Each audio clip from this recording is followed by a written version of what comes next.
फिरदौस आशिक अवान साहिबा, तर्जुमान इस्तेहकाम पाकिस्तान पार्टी, उन्होंने हमें ज्वाइन किया है। फिरदौस साहिबा, बहुत शुक्रिया आपका समा के लिए वक्त निकालने का। या जो मामला बनता हुआ दिखाई दे रहा है, 8 तारीख कही गई थी सुप्रीम कोर्ट की जानिब से कि 8 तारीख को ही इलेक्शन कराए जाएं, लेकिन उसमें जितनी भी अब जो जमातें वो एक दूसरे पर इल्ज़ाम तराशी कर रही हैं कि रुकावटें डालने की कोशिश कर रही है, फ्लॉप पार्टी। आप क्या कहेंगी?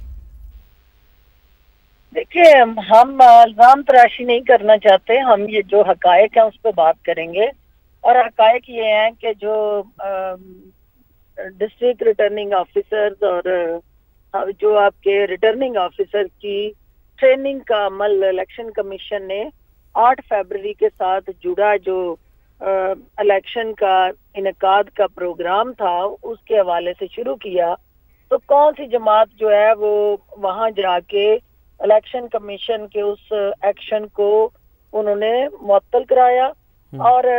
वो ऑर्डर सस्पेंड करवाए और वहां एक नए बेंच के हवाले से जदोजहद की। और मकसद ये था कि भी ये जो डिस्ट्रिक्ट रिटर्निंग ऑफिसर्स और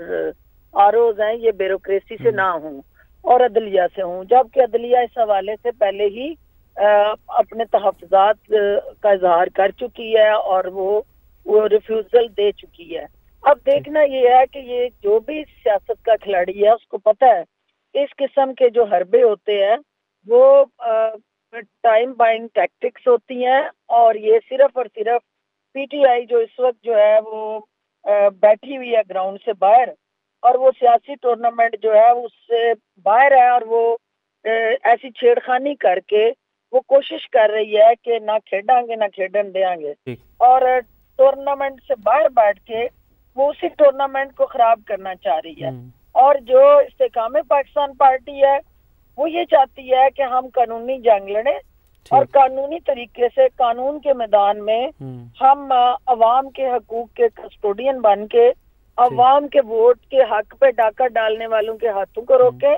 और लाहौर हाई कोर्ट ने जो रवायात के बरक्स फैसला दिया ये भी हैरान कुन है, क्योंकि ऐसा होता नहीं है कि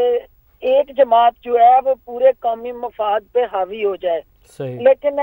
इस्तेकाम पाकिस्तान पार्टी का ना सिर्फ लाहौर हाई कोर्ट के फैसले के खिलाफ अपील को हम फ्रंट फुट पे लीड करेंगे, बल्कि किसी को भी फरार का मौका नहीं देंगे। और ये सोशल मीडिया पार्टी जो है ये जो इलेक्शन का सुन के बाधावास हो गई है, इसकी हर साजिश को कानूनी महाज पे खड़े होकर बेनकाब करेंगे। ठीक है, अच्छा ये आगाह कीजिएगा इस हवाले से एक और अहम खबर अपने नाज़रीन तक पहुंचाते हैं। फिरदौस साहिबा, आपको भी बताएं साथ कि मुस्लिम लीग काफ ने भी हंगामी इजलास तलब कर लिया है। आरओ केस में फरीक बनने का फैसला मुस्लिम लीग काफ की जानिब से कर लिया गया है। तो इस्तेहकाम पाकिस्तान पार्टी भी क्या इसमें फरीक बनेगी, इस हवाले से कोई फैसला किया गया है? जी, मैंने ये ट्वीट को अब से कुछ देर पहले कर दिया है और ये जहांगीर तरीन साहब और अलीम खान साहब ने अपने कंसल्टेशन के बाद पार्टी लीडरशिप से ये फैसला किया है कि हम भी इस केस के अंदर ना सिर्फ फरीक बनने जा रहे हैं बल्कि फ्रंट फुट पे इसको लीड करने जा रहे हैं, क्योंकि ये जो पीटीआई ने इलेक्शन को मुलतवी करने के लिए जो अपनी नाकामी को छुपाने के लिए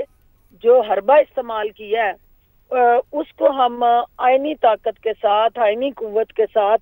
ना सिर्फ उसका मुकाबला करने जा रहे हैं बल्कि वो जमात जो अब हलकों में मुकाबला करने के काबिल नहीं रही वो अदालतों के अंदर आके इस कौम और मुल्क का वक्त और वसाइल ज़ाया करके वो सिर्फ उन आईनी हथकंडों के पीछे। ठीक है, फिरदौस साहिबा आप हमारे साथ मौजूद रहिएगा और अवाम के सामने लाएंगे कि जो इलेक्शन करने वाली जमात थी वो असल में उसकी जो सोच है और जो उसका अमल है उसमें क्या तजाद है। ठीक है, इस्तेहकाम पाकिस्तान पार्टी भी यार उस केस में फरीक बनेगी। इसके अलावा काफ लीग की जानिब से फैसला किया गया। साथ ही साथ ये भी बताते चले कि इससे पहले पीपल्स पार्टी की जानिब से भी एक फैसला सामने आया। कंवर दिलशाद साहब, साबिक सेक्रेटरी इलेक्शन कमीशन, उन्होंने हमें ज्वाइन किया है। कंवर साहब, बहुत शुक्रिया आपका समा के लिए वक्त निकालने का। कंवर साहब, लाहौर हाईकोर्ट ने आम इंतखाबात में इंतजामी अफसरों की तैनाती कलअदम करार दी थी। इस्लामाबाद हाईकोर्ट ने बाज़ इलाकों की हल्का बंदियाँ कलअदम करार दी हैं। इलेक्शन कमीशन ने फैसला किया है, ज़राए के मुताबिक ये इम्कान जाहिर किया जा रहा है कि इलेक्शन कमीशन जो है वो अब हाई कोर्ट्स के फैसले को चैलेंज करने जा रहा है। ये इम्कान जाहिर किया जा रहा है, क्या कहेंगे? یہ الیکشن کمیشن پاکستان اگر وہ چیلنج کر رہا ہے تو بڑا خوش آئند قدم ہے، اور الیکشن کمیشن پاکستان اپنے آئینی اور قانونی ذمہ داریوں کو پورے کرتے ہوئے اور جو آئین نے ان کو اختیارات دیے ہیں آرٹیکل 220 کے تحت اس کو بروئے کار لاتے ہوئے وہ سپریم کورٹ بھی جا سکتے ہیں اور لاہور ہائی کورٹ کے فیصلے کو بھی چیلنج کر سکتے ہیں اور اسلام آباد ہائی کورٹ کے فیصلے کو بھی۔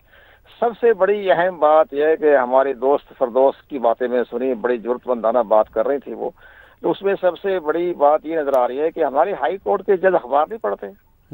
انہوں نے یہ محسوس نہیں ہوا تھا کہ جب الیکشن کمیشن 3 مہینے سے بار بار کہہ رہا تھا کہ جناب ہمیں ہائی کورٹ کی ہمیں جوڈیشل آفیسر دیے جائیں اور ہائی کورٹ ہمیں کسی خط کا جواب نہیں دے رہی، تو انہیں تو معلوم تھا کہ الیکشن کمیشن تو ریفرنس بھجوائے ہوئے تھے ہائی کورٹس میں کہ جناب ہمیں جوڈیشل آفیسر دے دیں، انہوں نے جواب نہیں دیا۔ اسی طرح جو ایک اور حلقہ بندیوں کے بارے میں جو اسلام آباد ہائی کورٹ نے فیصلہ کیا ہے، تو اسلام اس کے بارے میں جو انہی کے ایک بہت بڑے chief justice of Pakistan Saqib Nisar نے جو یہ ججمنٹ دی تھی جون 2018 میں کہ جب الیکشن کمیشن حلقہ بندیاں کر دیں تو کسی عدالت میں چیلنج نہیں کیا جا سکتا، وہ بھی سپریم کورٹ آف پاکستان کا فیصلہ برقرار ہے۔ وہ 6 جون کو پڑھ لیں آپ، ہمیں یاد ہے ہم باہر بیٹھے ہوئے ہیں، ہمیں یاد ہے کہ 6 جون 2018 کو فیصلہ کیا تھا chief justice of Pakistan Saqib Nisar نے۔ اس وقت بھی اسی طرح کی تمام ہائی کورٹوں میں حلقہ بندیاں چیلنج ہو گئی تھی، تو سردار رضا صاحب سے چیف الیکشن کمیشنر وہ جا کے ملے، چیف الیکشن کمیشنر